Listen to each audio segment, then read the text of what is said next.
The Statistics Amendment Bill, which is before Parliament, aims to make provision for the establishment of statistic units within organs of state. It also wants to provide for a regular census if funds are available.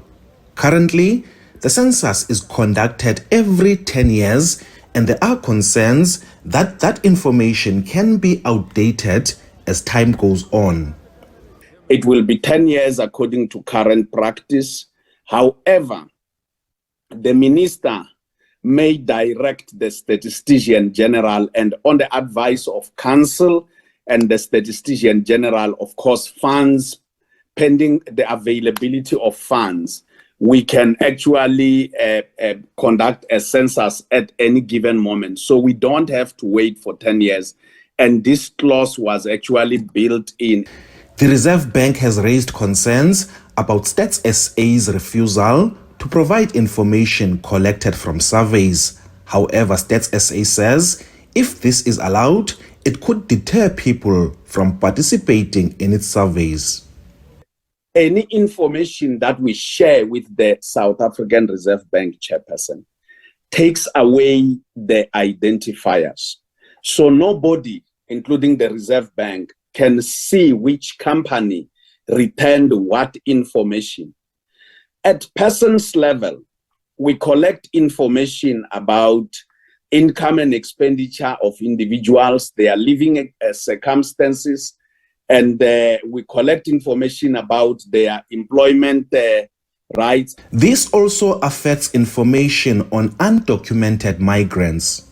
As we collect information about undocumented migrants, as we have seen in the census, undocumented migrants do from time to time, chairperson, withhold information all over the world, especially when they know that this information or they suspect may be shared with law enforcement officers.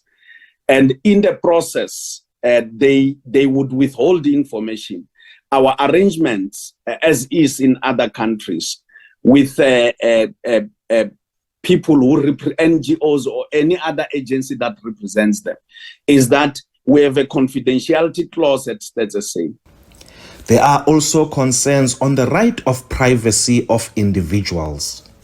Is it reasonable to criminalize a woman who denies Stats SA access to her home?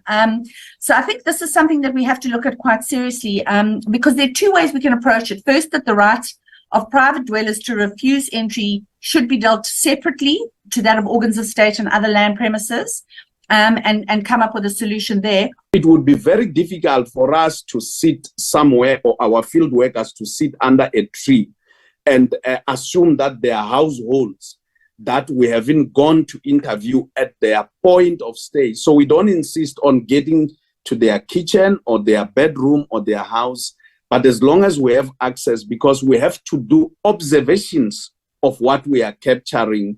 Meanwhile, the Reserve Bank is set to make a presentation on its demands for access to information of private businesses to the Portfolio Committee on Planning, Monitoring and Evaluation on Tuesday. Ulilani Philip, SABC News, Parliament.